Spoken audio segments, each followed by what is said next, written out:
Ah, Smart Water Alkaline with antioxidant. Whoa, that's refreshing. And a 9.5 plus pH for every way you move. I did take a spin class today. Restoring like a pro. Smart Water Alkaline with antioxidant. For those with a taste for taste. Grab yours today. This episode is brought to you by LinkedIn. Healthcare professionals can lead their careers with LinkedIn. Discover jobs by specialty, preferred shifts, and even desired salary. From mental health therapists to radiology technicians, it's now faster and easier for healthcare professionals to find the right fit. Learn more at linkedin.com/healthcare. Side effects may include faster job placement, improved work-life balance, and increased career satisfaction. Getting ready to step into your career era? Set yourself apart with Adobe Creative Cloud Pro for students. Hone your skills with apps like Photoshop, Illustrator, Premiere Pro, and more, powered with the latest in creative AI. Students save over 55%, so you can build a portfolio you're proud of. Launch your future with Adobe Creative Cloud Pro for students. Visit adobe.com/students to learn more.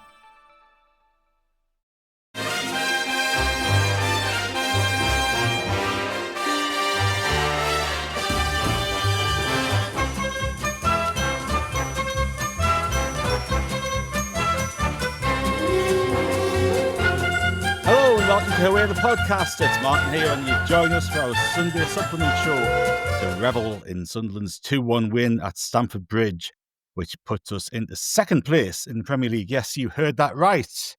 Because if you had any nagging doubt that was all a ridiculous dream, or you must have imagined it because you had one too many last night, I can confirm that actually happened.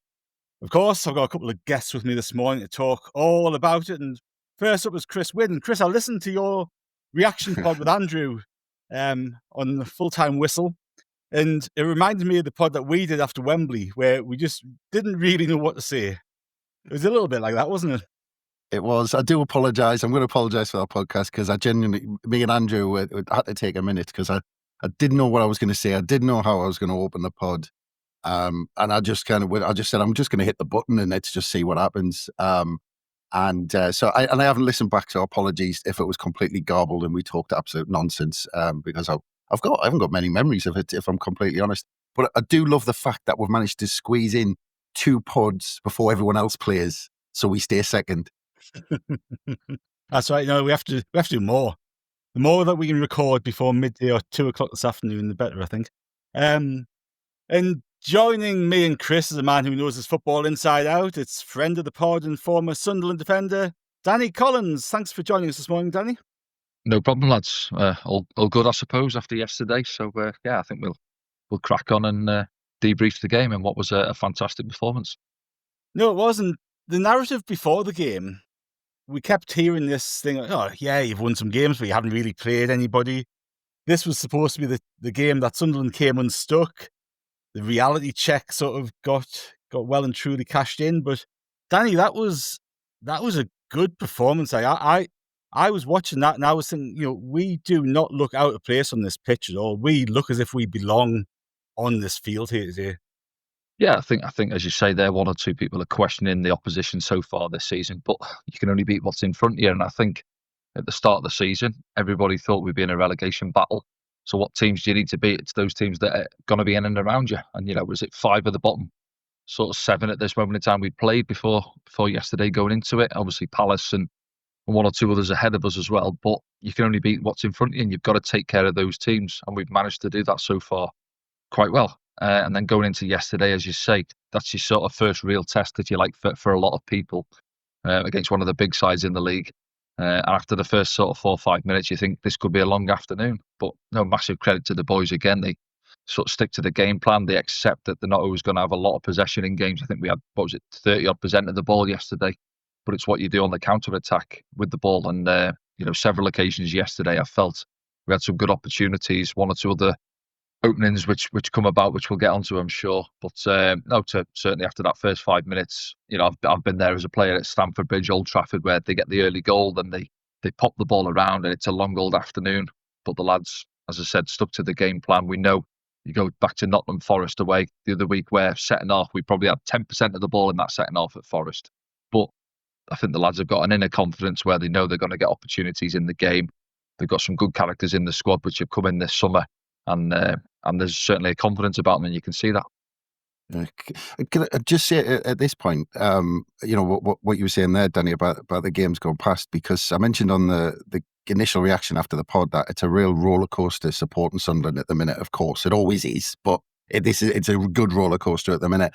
But it's kind of screws with your head as being a Sunderland fan, and especially when you've gone through so many seasons where you've ended up disappointed, because and the way that it's kind of screwing with your head this season is that we are doing well, we're getting the points, but it happened before Manchester United, where we all talked before that game at Old Trafford, where we were previewing the game thinking, we can get something at Old Trafford.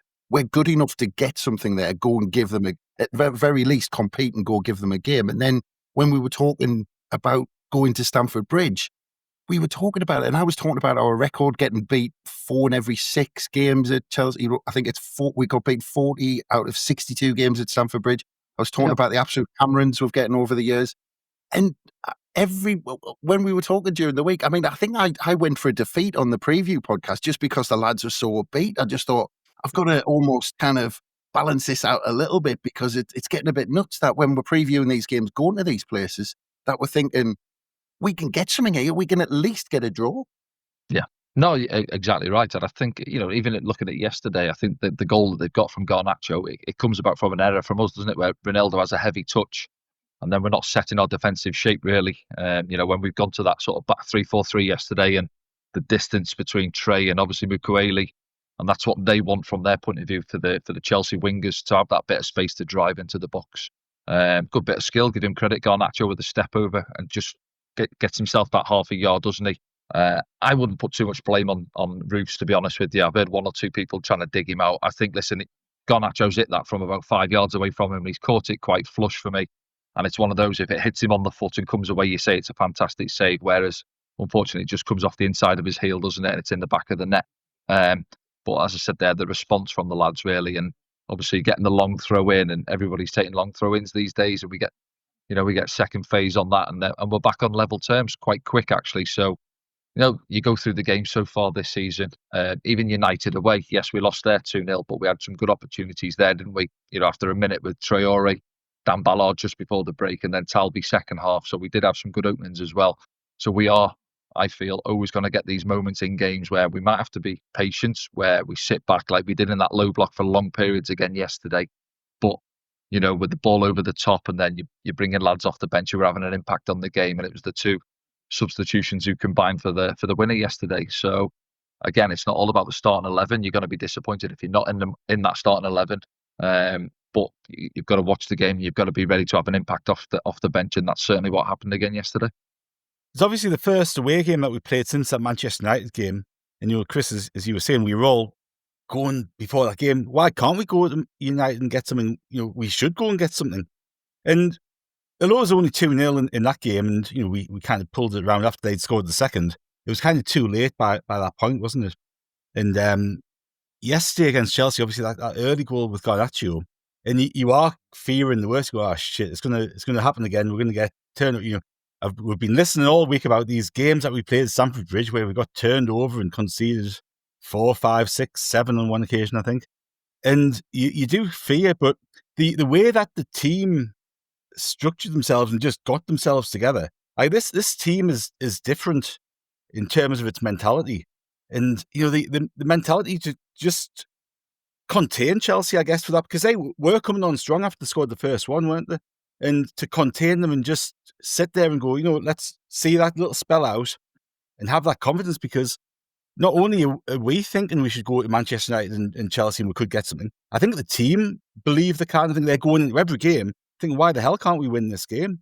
And Chris, do you think there was some lessons learned from that Old Trafford game, or like how we responded to conceding that goal? Or do you think it was just, it's kind of natural that we are going to learn lessons as we go along the season? We are going to have, as Regis says, have new experiences, form different connections, all that sort of stuff. And it was that thing where we just go, okay, we've been in this situation, we know what to do now. And that spell, I thought it was a really impressive spell after we conceded, to then go and get back into it. Yeah, Regis bingo there, Martin. Well done, mate. I think we've almost got a line there for his press conferences, but it wasn't just the way. Very interesting. Thank you. It was very interesting. But Yeah, it wasn't just that reaction to the goal. I thought first couple of minutes we just came out the blocks and we just went at Chelsea, and I think we had that game plan of just saying, well, Chelsea are vulnerable and we can get at this Chelsea team. And first couple of minutes, it was all sudden. Chelsea fans, you listen to the atmosphere in those first couple of minutes. Chelsea fans were really worried before they scored. I know it was only kind of 2 minutes something or whatever it was, 3 minutes, but they were shocked at the way we started the game, and that was our mentality for the whole thing. And we'll get into the system and how we changed that in a minute. But it was pure mentality. The players were always on the front foot, and that was in the first couple of minutes. Garnacho scored, and Danny kind of talked about that goal, and we were still getting used to that system, as Danny kind of touched on before.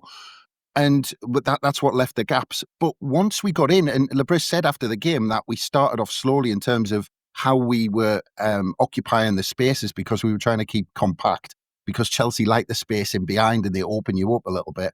And we wanted to keep compact. We didn't for the goal. And he just said we got better and better at doing that. But again, it's all about mentality, because as you said, how many times over the years have we just crumbled after conceding a goal at Chelsea, Man United, Man City, Liverpool, whatever? And, we're not the only side to do it. But in this game, going behind, the best thing about it in terms of that mentality of it didn't change a thing. We didn't miss a beat after we went behind. We stayed on the front foot. The balls were played into strikers, Ballard, Gertrude, Michele.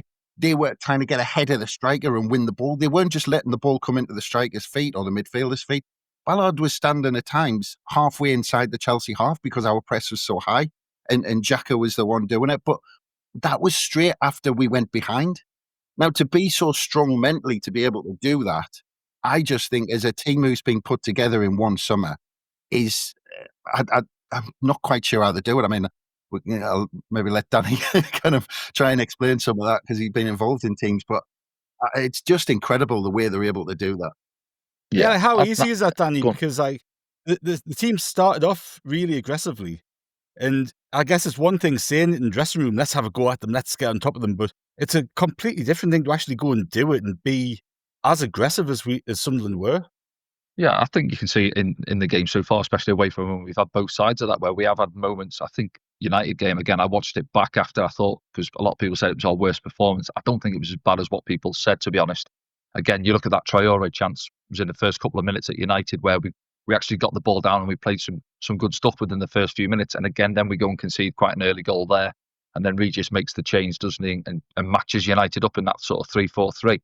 Whereas yesterday he's gone into that. He's decided to go with that formation, because when I seen the 11, I thought he was going to go with Gertrude as sitting alongside Xhaka and sort of Siddiqui as a 10 in a 4-2-3-1. But then he slots him in there, doesn't he, alongside Ballard and Mukwele. And then, as I said there, and I've played in both systems where the communication is key between the wing back and the outside centre back. And you could look at, again, looking at the Garnacho goal, that sort of comes about where we're in possession, aren't we? But it's just a heavy touch from Ronaldo. Yeah. And then you can pick the bones out of it by debriefing it, where Mukwele is quite narrow. Then I think he feels he comes across naturally. You want your right centre back to slide across if your left one's stepping in. But then that creates that huge gap then between Mukwele and Trey Hume. Trey's obviously pushing out wide on the right-hand side. And that's what they want from a Chelsea point of view when they've got those wingers, Pedro Neto and Garnacho. They want those pockets of space. And that's how it sort of fell yesterday. And as I say, give Garnacho credit with that step over. It just works that yard, doesn't he, enough to get the strike away. Mukwele will probably look at it back and be a little bit disappointed that he allowed him to get that space, because he's been fantastic in those one-on-ones so far this season. But as Chris said there, then you're looking for that response and a reaction from the lads. And I thought, straight away again, Chelsea had periods in the game in second half as well where a lot of possession, but then we're setting that sort of low block, aren't we? And frustrated Chelsea. I mean, how many clear-cut opportunities did they really get throughout the 90 minutes for all the possession they had yesterday? Limited. As you say, Dan Ballard's in there, heading everything that comes in there. Gertrude was excellent in there as well, stepped in alongside them, plays his part in the winning goal as well. So, I just think so long as the lads are buying into what Regis wants them to go out and the game plan they've got going into games, we're going to suffer at times, lads. We're going to sit deep. Maybe we're only going to have 25-30% of balls at times against some of the bigger sides in the league. But then what do we do when we win the ball? We've got to be good, get the wingers involved in the game, And then obviously, as I say, Brobbey comes off the bench. He sort of gets hold of the ball for us, allows the lads to get up the pitch, and obviously then that's the difference really in coming back with a point and coming back with 3 points yesterday. Yeah, I just want to talk about actually because Martin, you both already mentioned it, but I do wonder if it's something Regis works on with the team, because if you look at the Manchester United game, we had that Traore chance after a minute, and in this game, I think I'm just trying to look who it was now, but I think Ballard had a header, didn't he? Ballard had a header, and there was another one. Isidore was slid through, and his shot was blocked. Yeah, and the manager talks in press conferences saying about the kind of optimum times to try and get at teams when they're not kind of set in their ways and locked into their things. And he's actually focused more on the second half when teams get tired and when they make changes and things like that. But looking at the Manchester United game and how we started at Stamford Bridge as well, that we had chances in the first couple of minutes, you wonder if the managers went, right, when we go to these teams, catch them cold when they're really not expecting it. Because we've had some joy in the first couple of minutes in these two big games. No, that's right. He's obviously getting them to go out and be aggressive and really go for teams and not let teams settle. And, you know, if you can get an early goal and catch people cold, I guess it changes the complexion of the game, doesn't it? One thing I wanted to ask you about, Danny, in terms of like the formation that we went with, because, you know, since Lebris has been at Sunderland, we've been pretty predictable in terms of the formation that we've played. Every player's had his role, and you've kind of understood what the players are doing, roughly where they should be, and you've kind of seen that develop over the course of a season and a bit now. Yesterday, I think it was the first time he started with three at the back, and, you know, it was three at the back, but it was kind of a little bit unorthodox for me watching it in layman's terms, I guess, because you had Trey Human coming into the centre midfield on occasions. Ballard was really advanced at certain points of it, and they looked as if they were kind of trying to rotate to get an extra man in midfield when we had the ball and drop back into a 3 or a 5 when we didn't have the ball. What was going on from your perspective? Yeah, it's a good point. Yeah, so the way I was watching it, so set up, I think, yeah, generally a 3-4-3, if you like, really, with you know, Siddiqui and Xhaka is sort of two in the middle of the park. I thought was it quite interesting. A couple of times I noticed, especially in the first half, with Gertrude being the sort of centre man, he was the one who would actually step in. So because when I was watching it, you're looking at Xhaka was pushing quite high as well and pressing high at times. You don't really see that when we play a just, you know, standard 4-3-3, right, and Siddiqui as well. But then Gertrude was stepping in behind him, almost becoming the sort of pivot, really. And then you've got the two wide centre backs were sort of coming narrow. So it almost became that. You know, a lot of people talk about formations, and I always say, listen, a formation changes when one player moves 10 yards on a pitch. Do you know what I mean? But that was the base they went with yesterday. And then you're trying to get Traore and Enzo on the opposite side as your outlets, really, with the ball carrying, which they tried to do at first, at times in the first half.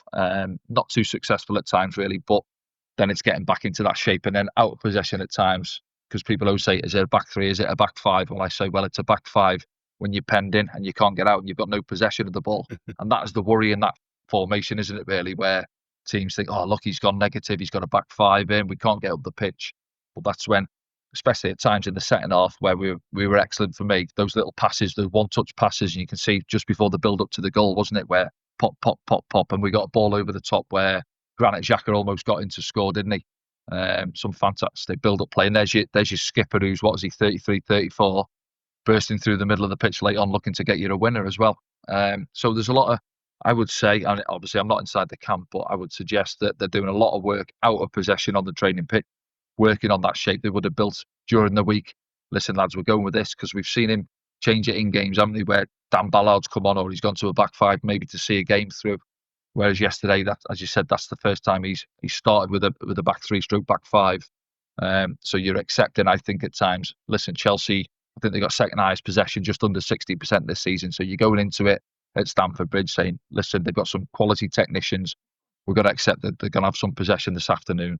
But when we win it, how are we going to look to break? How are we going to play through the lines? And I think you could see that on sort of several occasions yesterday where we were quite tidy in possession and built quite well, didn't we? And managed to get up the pitch and cause them one or two problems. And I think as well now, you know, we're 9 games into the season and we're sat second in the table.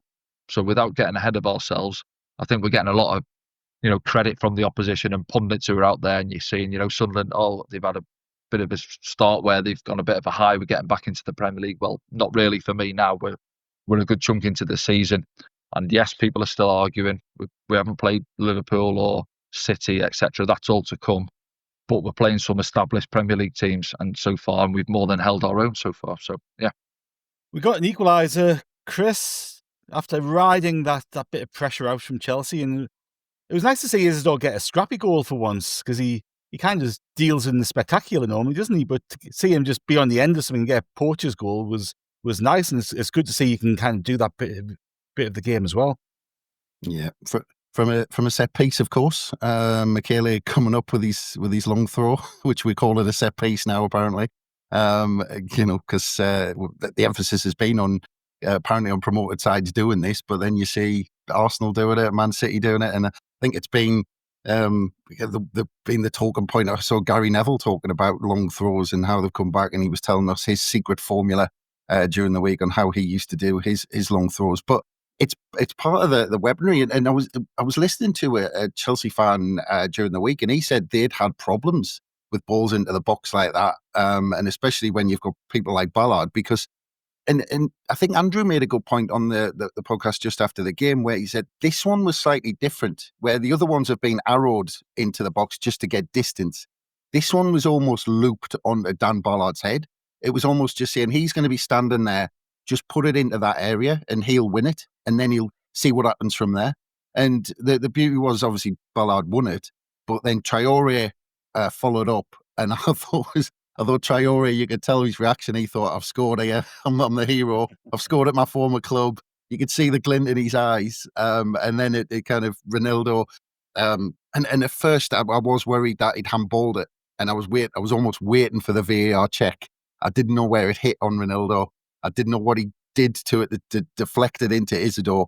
But, I mean, it's good for Isidore to do these type of things because, as you said, we're expecting him to hold it up. We're expecting him to do the defensive things.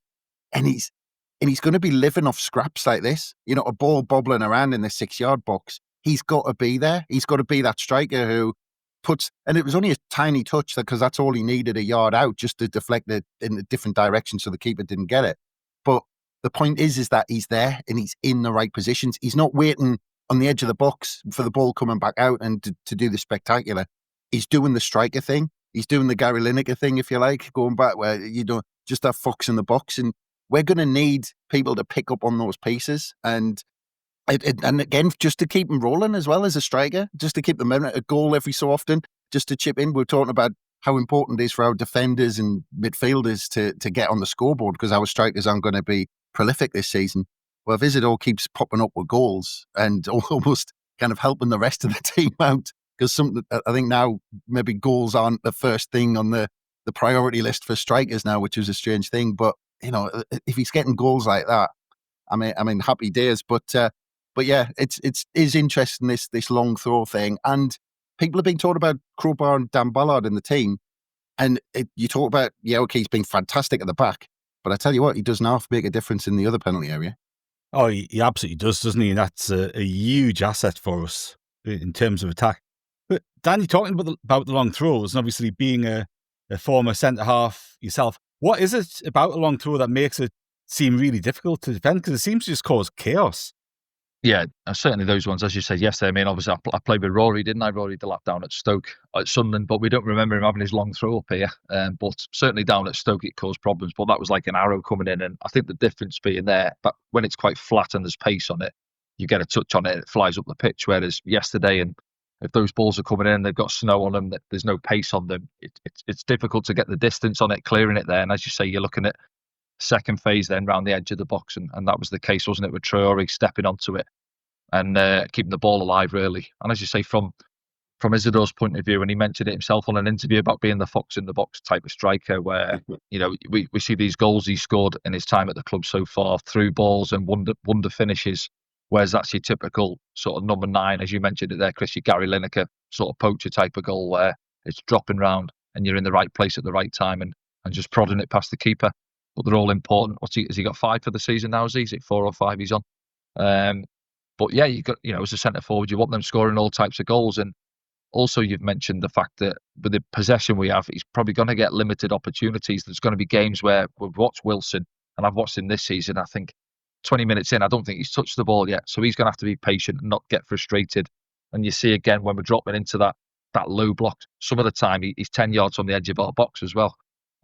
So whoever's playing up there, because generally we play with the one striker, whether it's Mayenda, Broby or Wilson from the start, they're going to have to try and not get frustrated in games when they're not seeing a lot of the ball, but when we're on the attack and when balls are coming into the box, they're alive to situations. And as I say, that proved to be the case yesterday for him.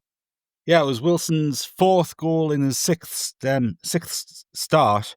He's obviously come off the bench a couple of times, so that was his first one away from the Stadium of Light as well, which is always a nice one to get off the mark for the season with your away goals too. We will take a short break there, and we'll be back very soon. A message from McAfee. Wondering why the post office is texting you, or why you owe thousands of dollars in toll fees? Because someone's trying to scam you. The good news? McAfee can help. With McAfee's award-winning scam detection, it's easy to tell what's real and what's fake over text, in your inbox, and online. If they're You want a free gift? Seriously? If they're faking it, they're not making it past us. Get award-winning scam detection today. McAfee.com/keepitreal. We all love a legendary comeback, and Degree Original Cool Rush is back and better than ever. Cool Rush isn't just a scent, it's a movement, a fan favorite that delivers bold, fresh vibes and all-day sweat protection. Whether you're heading to the gym, the office, or just trying to stay fresh on a long day, Cool Rush has your back. So if you haven't tried it yet, head to your local Walmart or Target and grab Degree Cool Rush, the fan favorite scent from the world's #1 antiperspirant brand. Welcome back to Away the podcast. We are revelling in Sunderland's fine victory at Stamford Bridge yesterday, and we are going to move on to the second half action, because the second half was a little bit different to the first. I think the first half we were really aggressive and kind of going after Chelsea. Second half, whether it was by design or whether by Chelsea being exceptionally good, we were a little bit more defensive, I guess. We sort of sat back a little bit more and soaked up the pressure. But there was a stat that came up after 79 minutes. Chelsea had 72% of the possession in the second half, but they'd only had 6 touches in our box. So it kind of shows where the game was being played. It was kind of being played in front of our box. It suggests our shape was pretty good and we were containing them pretty well. And even though they had that amount of possession, Chris, I never really felt as if we were under vast amounts of pressure. I wasn't worried about us concede. I thought it was going to have to be something spectacular or something special to get a goal for Chelsea, because we were just holding them off. So I thought we played superbly in that second half. Yeah, we did. And just before we leave that first half behind, I just wanted to mention Trey Hume's tackle, by the way, because that was just before half time. And I don't think I've ever seen a referee's decision like it. And the referee was strange all day. On a different day, Cucurella could have been sent off. You know, he made a tackle in the first minute on Traore, and then he did a couple of other things. But anyway, second half, well, this was all. I mean, there was another stat, I think, and again on a similar theme, that it was at half time, Chelsea had 70% of the possession, but they'd had 8 attempts on goal and we'd had 7. So it was that thing where they'd had so much more possession, but in terms of attempts and being efficient with your possession and being effective, the game was exactly the same. But again, in that second half, the way we did it, and I likened it to a younger brother and an older brother when they're having a bit of a scrap, and one just puts his hand on the little one's head and the little one can't reach him. And that's what it was like. We just set in our positions, but it's a testament to every single player knowing 2 things, basically. First of all, what their position is and what their role is, but also, and I think you might have said right at the beginning, Martin, to buy in to what we're doing. Because, and the biggest example, we'll come on to it, of course, but the biggest example of this was Brian Broby, because Regis said in press conferences that when he played for Ajax, he played in games where they were going to win 2, 3, 4-0, and he didn't have to do any of the dirty work. He was going to get goals and they were going to win the game comfortably. He didn't really have to run that much during a game. They were going to get the 3 points and move on. But in this one, he's realised, and they've taught him, that he's got to fight for every single ball. And all of these players who joined know that. and they've learnt that through the games that they've played as well. But it happened immediately from the West Ham game that they knew not just what their roles is within this team and to be in the right positions and how to be aggressive in winning the possession of the football, but also just to know what their role is and how they've got to battle for every single point. And the mantra has been from Xhaka, we've got to suffer for every single ball, every single point. And that's what we did in that second half. No, we didn't. Danny, that type of game in the second half, where it must be such intense concentration to keep your shape and know where each other are and all that sort of stuff. It's a testament to that, professionalism, whatever you want to say, professionalism, concentration levels, skill, ability, all that sort of stuff that we managed to hold Chelsea at bay. But as a pro, how difficult is that sort of second half? Yeah, it's as I said there, they're probably working on it out of possession on the training pitch, sat deep, and it's difficult for Chelsea. Whoever we're playing again, go back to the Forest game the other week. I was down there for that one, and they penned us in deep, didn't they, in that second half? But what else happens is obviously when you're away from home, the home fans then get restless, don't they, for all the possession they've got, and they're just shifting it side to side, and they can't really play those through balls. There's not that space to play in behind.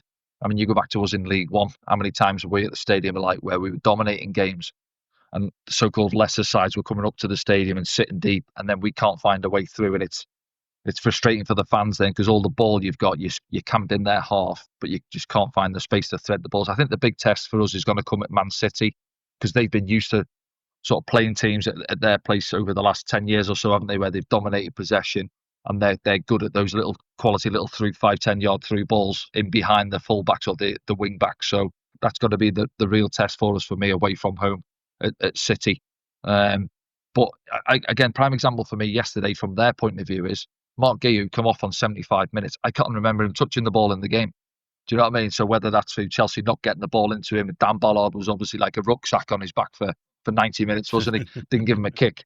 But he come off, and then Gittins comes on. They're making changes at the top end of the pitch. Even Pedro Neto, who I think is a quality player, couldn't really get into the game yesterday at all. So that's credit to our lads at the back, well drilled, well organised, and stopping Chelsea doing what they want to do. Yeah, sorry, Danny. I can once when I got the shock of my life when Gertrude lost possession in the first half. Yeah, that's the one. Yeah, sorry, yeah. and my heart jumped up into my throat. But I was going to ask you, Danny, actually, just because Martin asked kind of how difficult is it or how easy is it, but from a centre half's point of view, Michele, Ballard, and Gertrude, I bet you they love a game like that.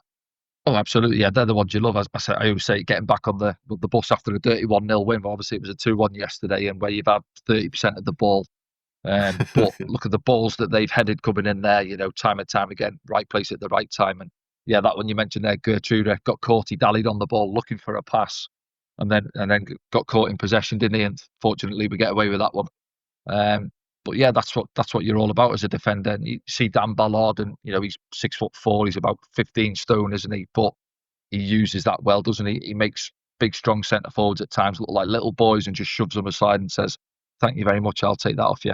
But yeah, he's earned his place getting into the team, and I think Dan is better as well, by the way, than people give him credit.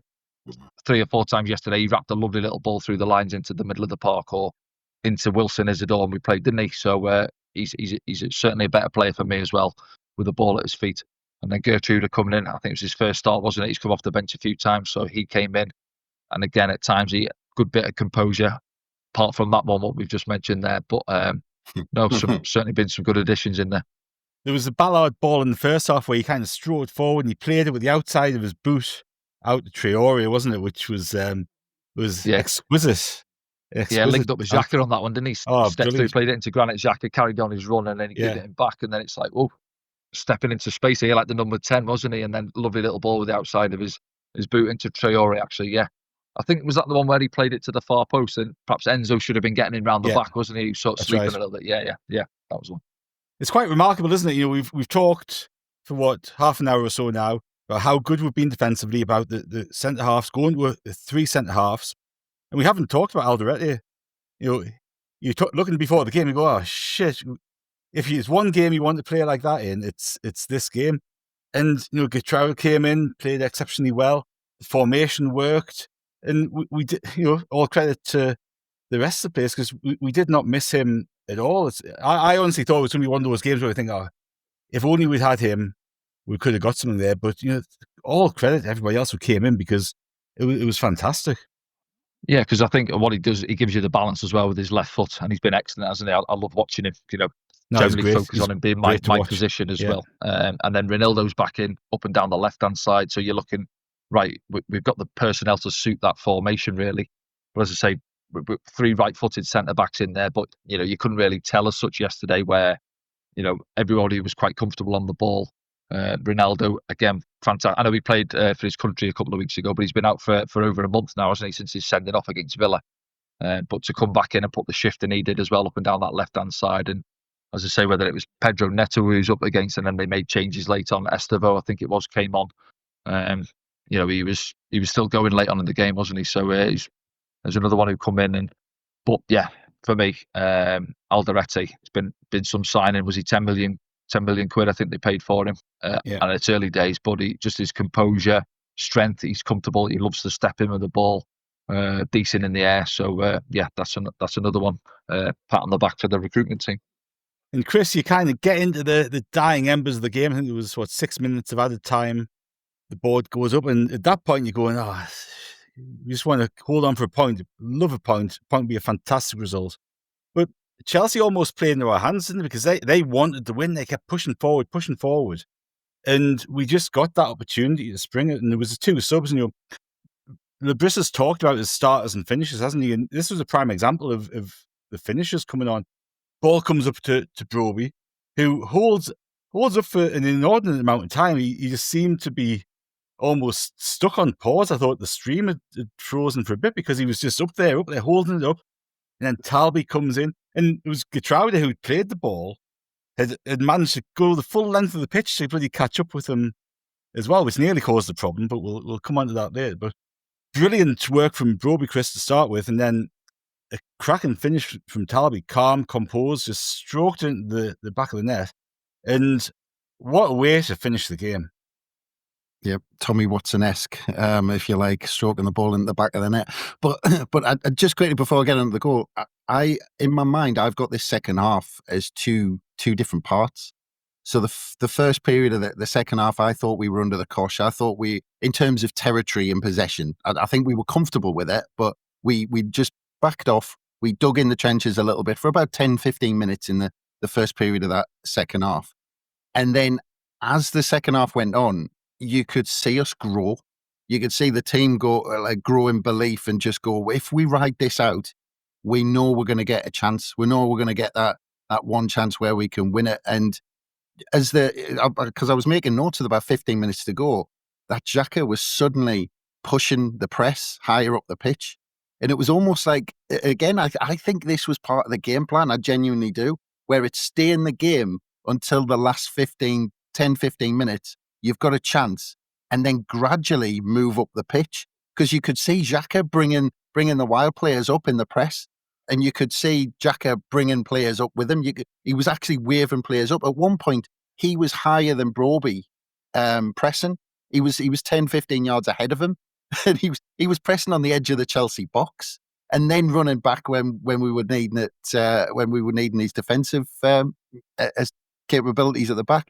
But I just thought you just felt us slowly move up the pitch. And then we started making changes. And as you said, the finishes, the Briss just went, right, we're cranking this up now really slowly. And then, right, let's make this change. There's a finisher. Let's make this change. Like Chris Rigg, let's get some legs on. Brian Broby, let's get someone to get the ball to stick. And you could see it perfectly in this goal, 93rd minute. Now, how many players, Danny might have been in this position, 93rd minute, 1-1 away to Chelsea, one of the big boys, and you just put it into Rose Head. You just lash it out of play, knock it into the corner, kick it as far as you can. Gertrude strode out 10 yards with the ball, took 2 or 3 touches, strode out, looked up, and again, talking about mentality, Broby knew his role.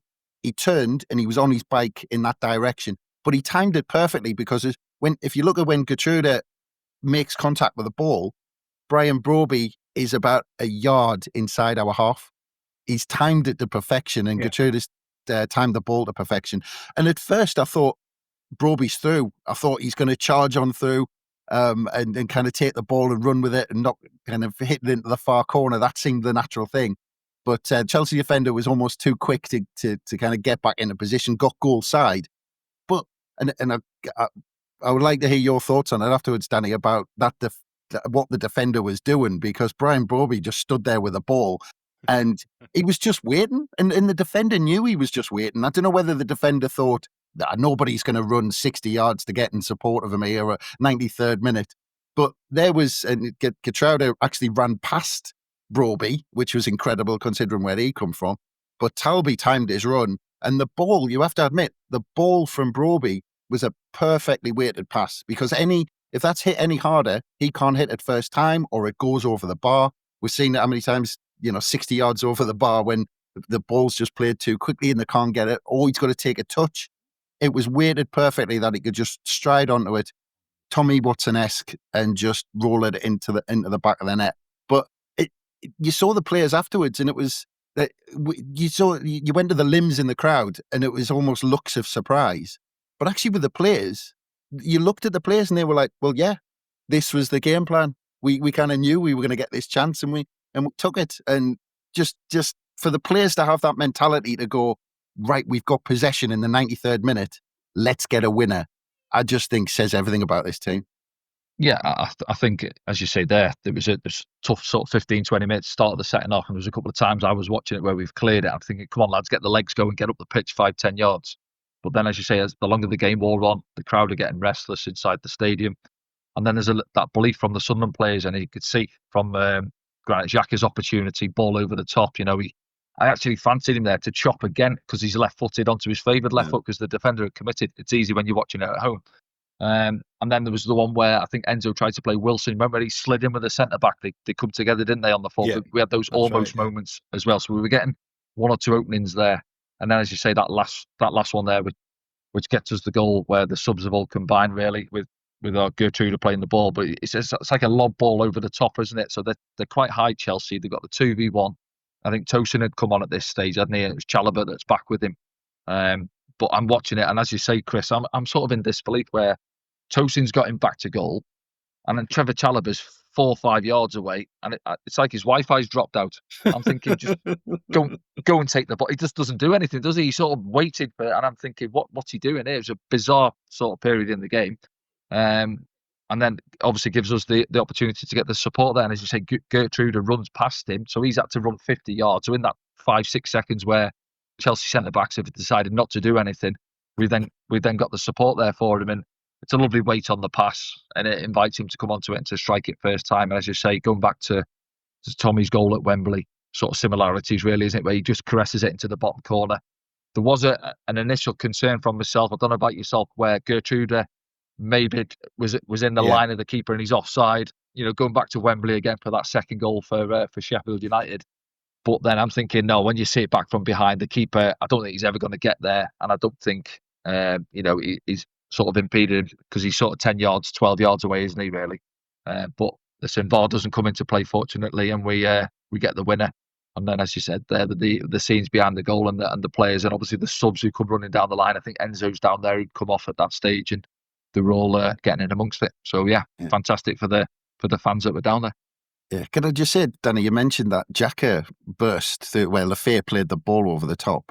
Now that again, that kind of proves the point that we're talking about, that the players are almost expecting it, because Xhaka, with 15 minutes to go, after working so hard in a defensive setup, to run 60, 70 yards to get on that pass to break out, I think that kind of proves the point that these players think almost, well, we've got the 1-1, but we can go and win this. And Xhaka to run 70 yards with 15 minutes to go, because I imagine you played for managers where at that point the manager's saying, "Get back! What you doing? What you doing? Making that run? You're not supposed to be up there."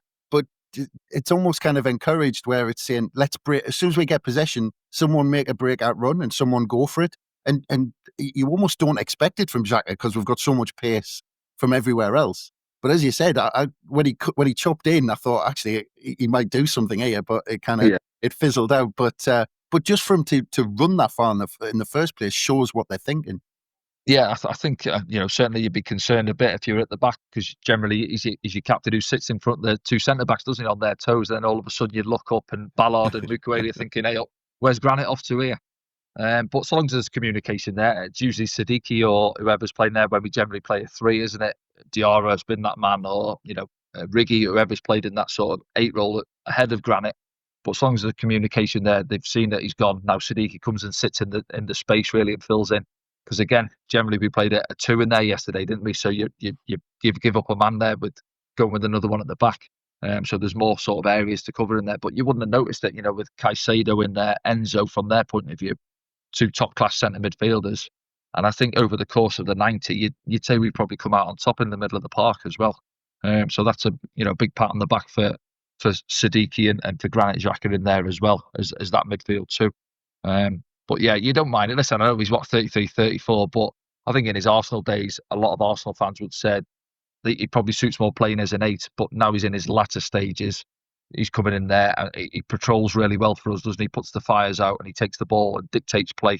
So I don't think Regis and the coaching staff will want to see him too often, sort of 70 minutes plus, making lung busting runs down the channel. Leave that to the younger boys and keep him sat in there. But it almost come off for him yesterday. Well, it's interesting with Xhaka, isn't it? Because before the game yesterday, there was a stat that he covered the most amount of distance in the Premier League. In the league, yeah. Which it's incredible for somebody, they say, of that age and playing that role as well.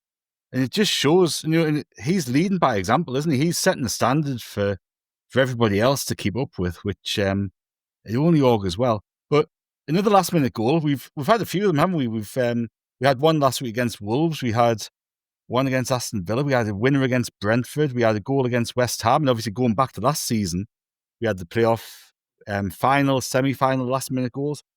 I think, Danny, it kind of reminds me of Roy Keane's promotion season when the team got a few last-minute winners. I remember the one against Derby where Liam Miller scored, away at Southampton when Grant Ledbetter scored. And there was just this belief that it seemed at that point, I think it's the same with this team, that when you get into those dying stages of the game, there's a belief that you are actually going to score, not just try to score. You have a belief that you are going to score because it's happened so many times. And is that a confidence thing? Is that a mentality thing? Is that a plan? Like what? How does that happen? Yeah, I think one, it's keep, as you say, the older keep going till the end one, isn't it? With the slogan that came about last season. But it is, I think, you can sense it as players as well. As you say yesterday, Chris mentioned it, where we are under the cosh for 15, 20 minutes or so.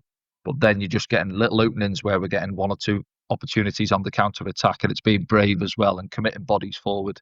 And they say, going back to our time under Roy when we got on that run and you're winning games of football, there's an inner confidence in the squad that you can, and that belief that you're going to go on and win a game and creating opportunities. And whether it's the 80th minute, the 85th, or even, as you say yesterday, 93rd, 94th, you look up and you know that time's almost done.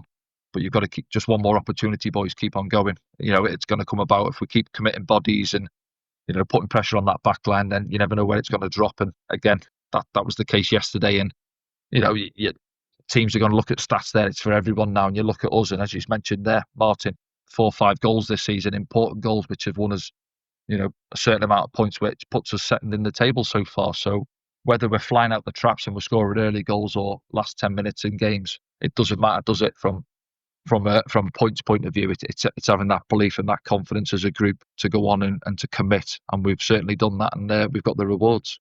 Yeah, can I just mention as well, Martin, just in terms of how impressive it's been from the mental side of the game, that we were confident enough to go and win it. But I think it was in a backdrop of a referee who seemingly would, penalise Sunderland for seemingly anything.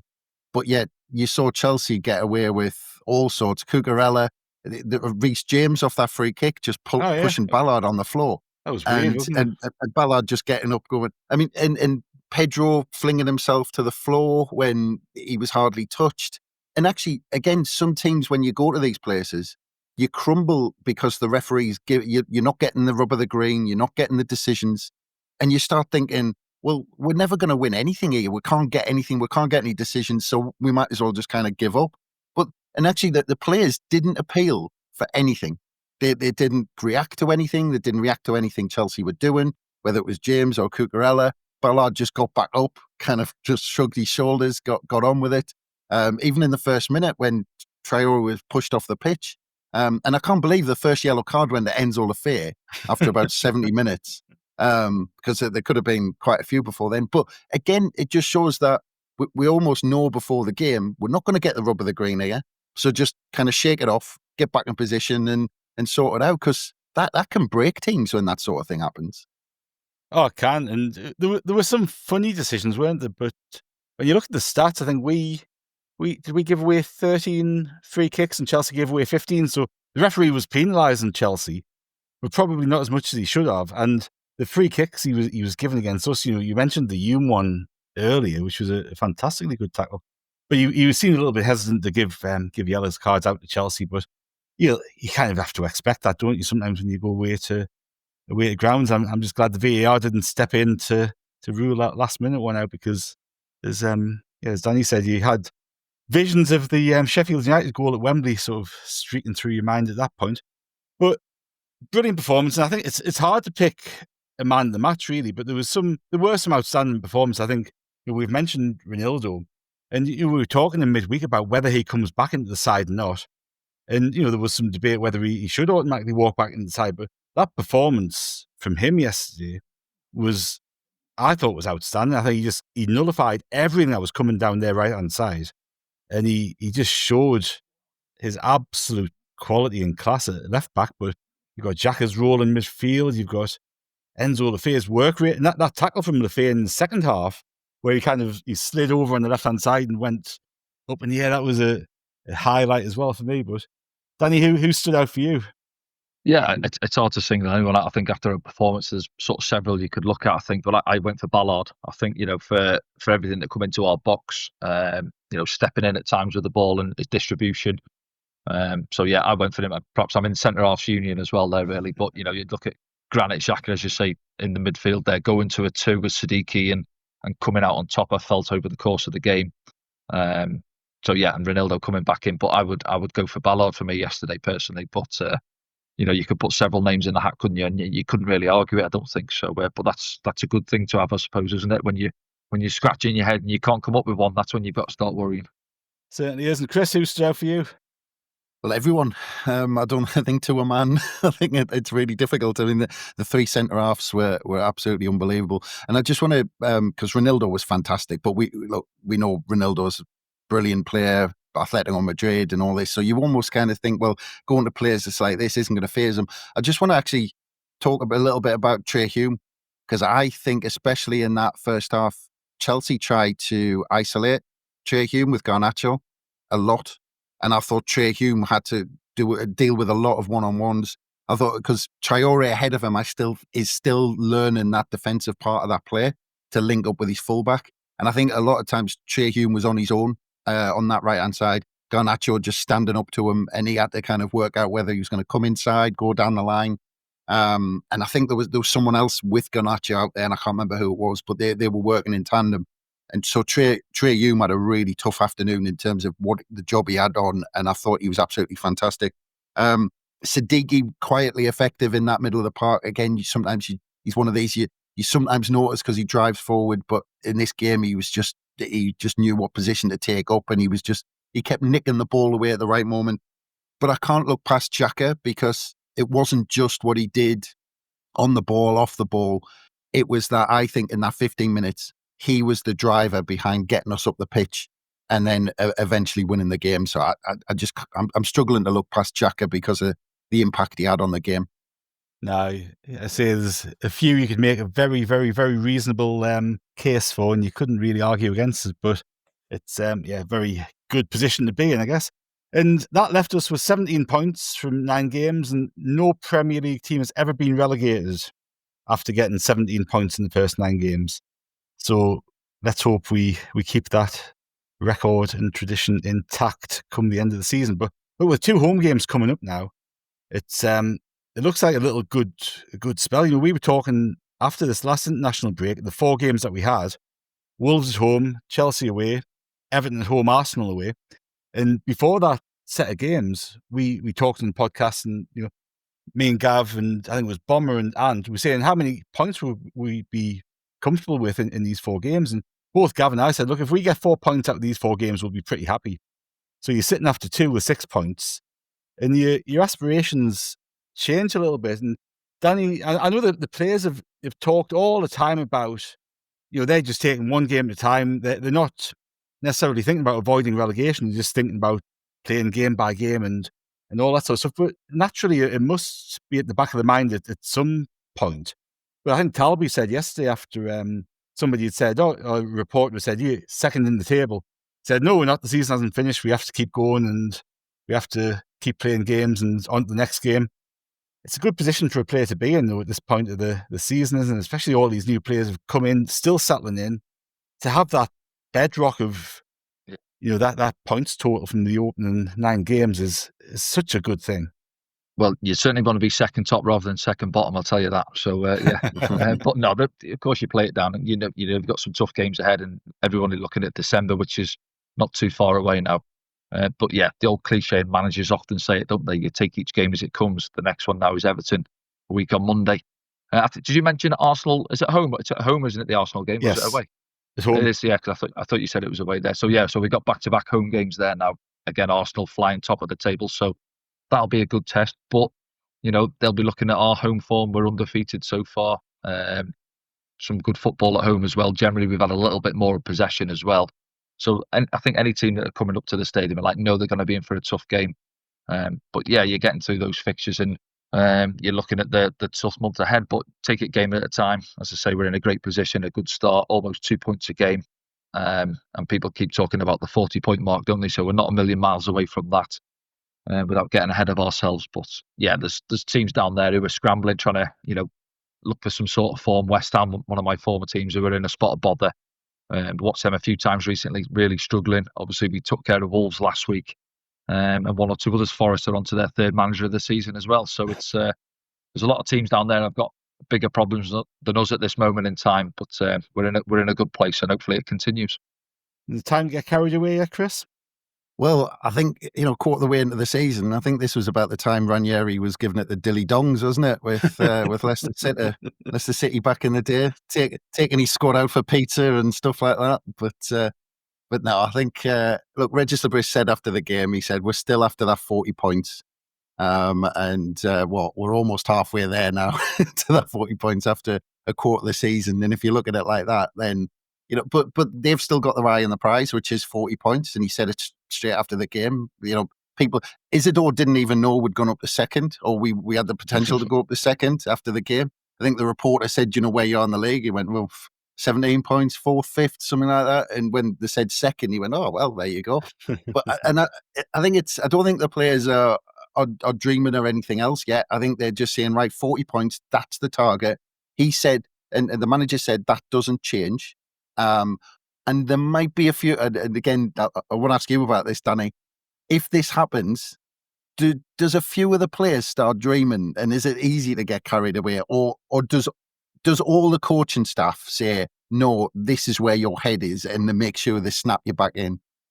No, they always try and keep you in check, and a bit of reality, of course they do. Yeah, but of course you do. The longer the season going on, and we're playing these teams, and we're getting results, you're gonna obviously have that inner belief. And I had a few people asking me yesterday, is Champions League, Danny, or UEFA European football? And I said, let's not get carried away, but just make sure your passport's in date. But no, of course you want to believe. And stranger things have happened. Look at Leicester winning the league when they did, and no one would have seen that coming, would they? So of course things can happen in football. And also, what I probably would say as well, at this moment in time, yes, we're 8-9 games into the season. Even looking at the big teams, look at Liverpool again. Are they 4 on the bounce now? Brentford beating them kept us in second yesterday, but Liverpool would have went above us. City, maybe looking at them, that's always a tough one, isn't it? And maybe Arsenal, but even like Spurs, I think you would come up against Spurs, a fantastic team, but I think you get opportunities. So I wouldn't go into the games with any fear. Going back to my day, you come up against Alex Ferguson United or a Jose Mourinho Chelsea down at the Bridge, where you thought this is going to be a tough afternoon. I think the belief in the camp will be at this moment in time that even some of the big sides haven't really got going, or they're stuttering a little bit, aren't they? And you're looking at last year's champions Liverpool at this moment in time, and they look fragile at this moment. So you go into the games with a belief. Don't get overconfident, of course, but have a belief about you, and look at the lads around you in the changing room and think, yeah, I want to be on the pitch with these boys who are putting in a shift. and we're getting some good results. So what you're saying, Danny, is that Arsenal at home game is a Championship 6-pointer? Well, at this moment in time, yeah, you can only look at the teams around you, can't you? You know, we've taken care of the Brentfords and Wolves and West Hams of this world at this moment in time, but at some stage we've got to start looking at Man City and Liverpool and the likes. I think that's a very, very good place to leave it for today. So thank you, Chris. No, I enjoyed it, mate. Brilliant result. Good to talk about. And thank you very much, Danny, for joining us again on How We Are the podcast. Yeah, cheers, lads. No problem. Enjoy your weekend. Yeah, you too. And we'll be back tomorrow. There's an episode 1 this week, I think, Chris, which you've toiled night and day to save and rescue. And that'll be out tomorrow for everybody's listening pleasure. And we will be back on Tuesday as well for our regular Q&A pod. So if you have any questions that you'd like us to answer, drop us an email at howwearthepodcastsafc@gmail.com or leave a question on...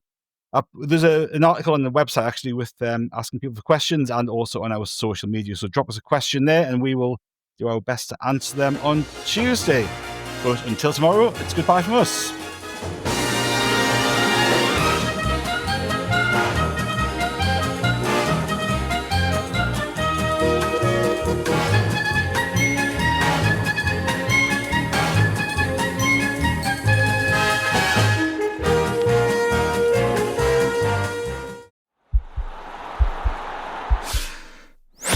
This podcast is part of the Sports Social Podcast Network.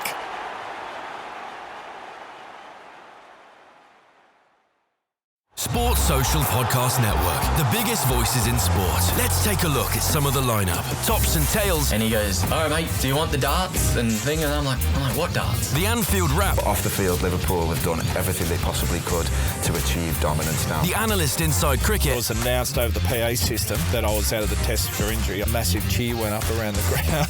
Probably the biggest cheer I've got in the UK. All on Europe's biggest sport podcast network. Find your next favourite sport podcast. Search Sports Social Podcast Network and listen wherever you get your podcasts. Sports Social Podcast Network. Verified comparison at content.sport-social.co.uk/comparison.